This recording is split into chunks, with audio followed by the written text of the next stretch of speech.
আসসালামু আলাইকুম, কেমন আছেন সবাই? সবাইকে ঈদ মুবারক। তে কালকে ভিডিও দিতে পারিনি, অনেক ব্যস্ত ছিলাম মাংস নিয়ে। এই খাসির মাংস রান্না করি আমি। ঈদের ভিডিও দিতে পারিনি, ঈদের মধ্যে একা মহিলা মানুষ, পুরুষ মানুষ বাসায় নেই, খুব ব্যস্ত ছিলাম। তে তার জন্য দুঃখিত। আজকে খাসির মাংস রান্না করব। খাসির মাংসগুলো ভালো করে ধুয়ে, ফ্রিজে জায়গা নাই, এই মাংসগুলো নর্মালে রেখে দিছিলাম।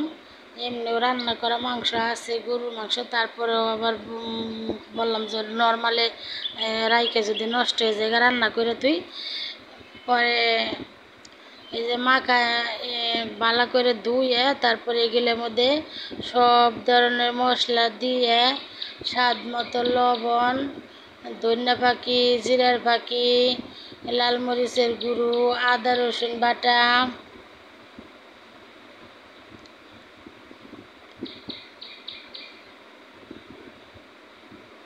তারপরে বেশি করে পেঁয়াজ বাটা, পেঁয়াজ কুচি দিয়ে দিছি বেশি করে, দিয়ে বেশি করে সর্ষে তেল দিয়ে এটি হাতে ভালো করে মাইকে তারপরে 2 মিনিটের লেগে আমি ঢাকা দিয়ে রাখছিলাম। এদিকে 2 মিনিটের মতো ঢাকা দিয়ে রাখছি। আমি মাখানোর পরে হলো জিরার ফাঁকি দিতেছি, দিয়ে এটি ভালো করে মাখায় 2 মিনিট ঢাকা দিয়ে রাখছিলাম। তারপরে আবার কড়াই বসাই দিছি, দিয়ে কড়াইটা গরম হয়েছে, তেল দিয়ে দিছি, তেল দিয়ে কয়েকটা এলাচ দালচিনি দিয়ে এটিকে ভালো করে একটু ভাইজে নিয়ে তারপরে এর মধ্যে আমি মাংসগুলো দিয়ে দিব।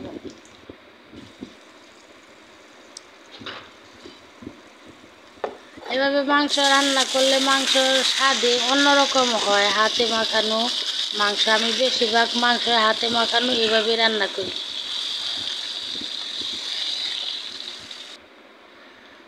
তে আমি 3টা রসুনের গোলা দিয়ে দিলাম, দিয়ে দেখেন লাড়াচাড়া দিয়ে দিলাম। মাংসটা কষানো হয়ে গেছে। আমি কষানো মাংস মেয়ে খাইবো, এইভাবে রাইখে দিব। এর মধ্যে 2-1 পিস আমরা খাবো আর এইভাবে থাকবো, মাংসতে ঝোল দিব না। ঝোল দিলেও পরে খাওয়া দাওয়া করে পরে দিব। তে এদিকে আমি মেয়ে বলতেছে যে আম্মু পিঠে খামু পিঠে খামু। তে ও কিছু মাংস থেতু কইরা পেঁয়াজ, কাঁচামরিচ, সব ধরনের গরম মশলা দিয়ে মাংসরে বাইজে তারপরে মাংস তেতু কইরে আউটা চাউলের গুড়ি সিদ্ধ কইরে ওর মধ্যে আউটা খুলাইয়া রুটি বানায় ওর মধ্যে বইরে এই যে কড়াইতে ভাজতাছি। এটার নাম হলো সংসার পিঠা।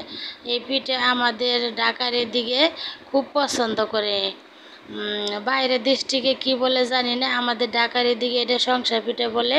তো এই যে পিঠাগুলো এইভাবে ভাজলে মশমশা হয়। এদিকে আমার গরুর মাংস, এই যে গরুর মাংস ফ্রিজে জায়গা নাই। আমরা আমাদের এদিকে সমাজের অনেক মাংস পাই। আবার কুরবানি দিছি, যেহেতু খাসি কুরবানি দিছি, খাসির মাংসগুলো বইরা ফেলাইছে আগেই। 12 কেজি সমাজের মাংস পাইছি। এখন বলতাছি যে এইভাবে এগুলো কীভাবে রাখবো। এদিকে হইলো আবার হইলো মাথার মাংসটা খাসির, এটি হইলো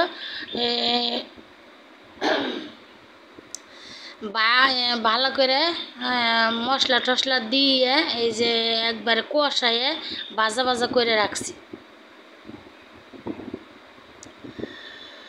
এটা হলো রান্না তো আমার আপুরা ভালো ভালো রান্না পারে সবাই।